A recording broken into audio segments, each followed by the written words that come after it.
আসসালামু আলাইকুম রহমতুল্লাহি ওয়া বারাকাতুহু। সকলে কেমন আছেন? আশা করি সকলেই ভালো আছেন। আমরা সকলেই জানি আমাদের মাধ্যমিক পর্যায়ে শিক্ষা প্রতিষ্ঠানের ষান্মাসিক সামষ্টিক মূল্যায়ন 2024 চলমান রয়েছে এবং এনসিটিবি সহ সাধারণ যে বোর্ডগুলো আছে সেই বোর্ডের নির্দেশনা অনুযায়ী প্রত্যেকটি মূল্যায়ন শেষ হওয়ার 7 দিনের ভিতরে ইভ্যালুয়েশন অথবা নৈপুণ্য অ্যাপের মাধ্যমে তাদের মূল্যায়ন রেকর্ডটা অনলাইনে ইনপুট দিতে হবে। তো সেই হিসাবে সপ্তম শ্রেণীর বাংলা মূল্যায়ন হয়ে গেছে এবং এটাকে কিভাবে ইনপুট দিতে হবে আজকে আমার আলোচনায় সেটাই উঠে আসবে।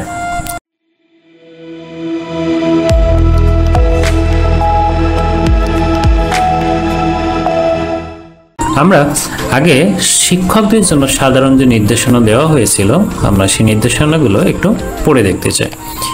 উপরে যে কয়েক পেজ রয়েছে, কয়েক পেজ মূল্যায়নের যে প্রক্রিয়া রয়েছে, ছাত্রছাত্রী ক্লাস ম্যানেজমেন্ট থেকে শুরু করে অন্যান্য যে নির্দেশনাগুলো রয়েছে সেগুলো এখানে লিপিবদ্ধ আছে।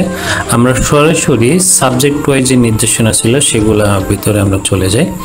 সো আমাদের এখানে সংশ্লিষ্ট একক যোগ্যতা, আমাদের সপ্তম শ্রেণীর বাংলার যোগ্যতা ও শিক্ষণ অভিজ্ঞতা সমূহ যা ছিল সেগুলো হচ্ছে যে এখানে দেওয়া হয়েছে।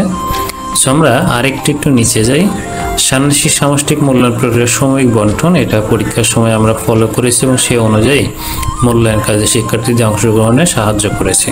সো এখন আমাদের পরিশিষ্ট 1, পরিশিষ্ট 2, পরিশিষ্ট 3, 4 এবং 5 এই 5টা পরিশিষ্ট অর্থাৎ মূল্যায়ন রেকর্ডের সমন্বয়ে আমাদের ফাইনাল যে পরিশিষ্ট 5-এর মূল্যায়ন রেকর্ড রয়েছে সেই রেকর্ড অনুযায়ী আমাদেরকে কিন্তু নৈপুণ্য অ্যাপ অথবা ডেস্কটপ ভার্সনে আমাদেরকে মূল্যায়ন ইনপুট দিতে হবে।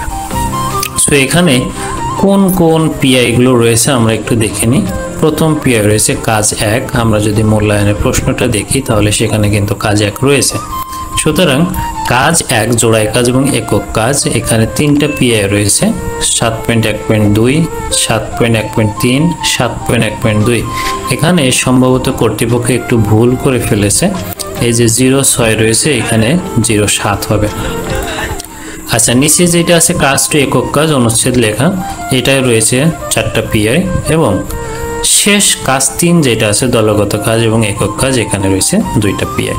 এটা হচ্ছে পরিশিষ্ট 1।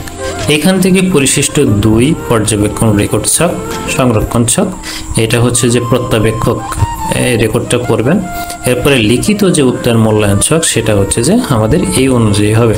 তবে এখানে একটা জিনিস ওনারা মিস করেছে, সেটা হচ্ছে যে 1.7.1.3 এরপরে 1.7.2.1 একটা পিআই রয়েছে যেটা ওনারা মিস করেছেন এবং সেটার ধরন, সেটার হচ্ছে কাঠামো হচ্ছে পারদর্শীর মাত্রা হচ্ছে প্রমিত ভাষা অনুযায়ী বা যোগাযোগের ক্ষেত্রে প্রমিত ভাষার যথাযথ ব্যবহার করতে পারছে।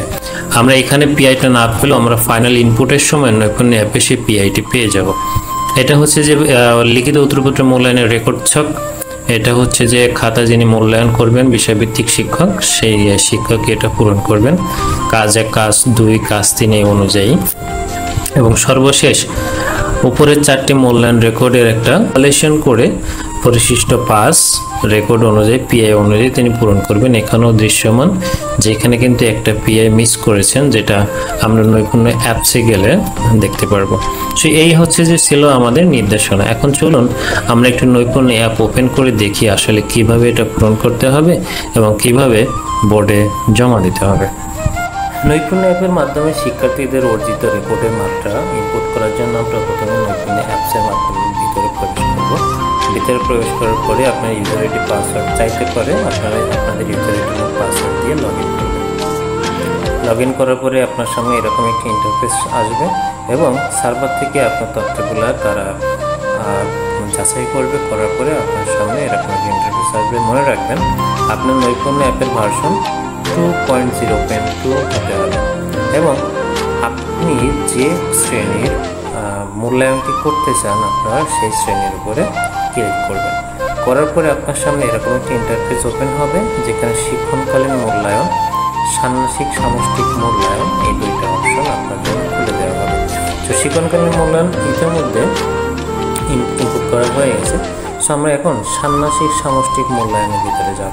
এখানে আমরা যে কথাটা বলছিলাম যে একটা পিআই ওনারা মিস করেছে, সেটা হচ্ছে 3 নম্বরের সারিতে যেটা রয়েছে 0.01.07.02.01 ব্যক্তিক সামাজিক পরিসরে প্রণীত বাংলায় কথা বলতে বা প্রকাশ করতে পারছি, এই পিআইটা ওনারা নিচের পরিশিষ্টের ওখানে মিস করেছে। তো সমস্যা নাই, আমরা এটা বুঝতে পেরেছি এবং আমরা এটা নিজেদের মতো মূল্যায়ন করে দিব। সো প্রথমে আমাদের কি করতে হবে, আমাদের প্রথম যে পিআইটা রয়েছে 7.1.2 আমরা এর ভিতরে চলে যাব।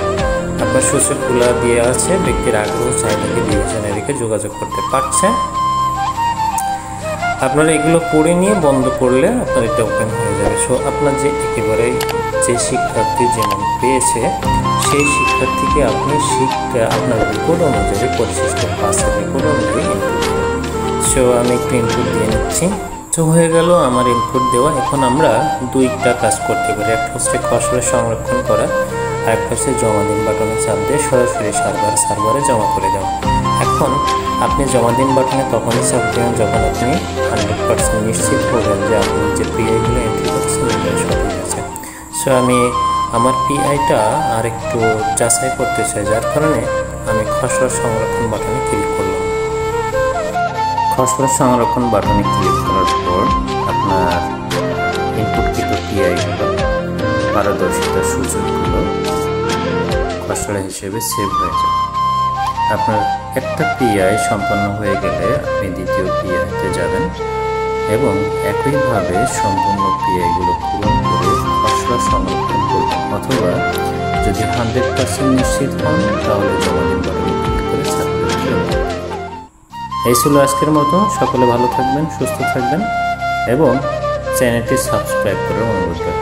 সকলকে ধন্যবাদ। আসসালামু আলাইকুম রহমতুল্লাহি ওয়া বারাকাতুহু।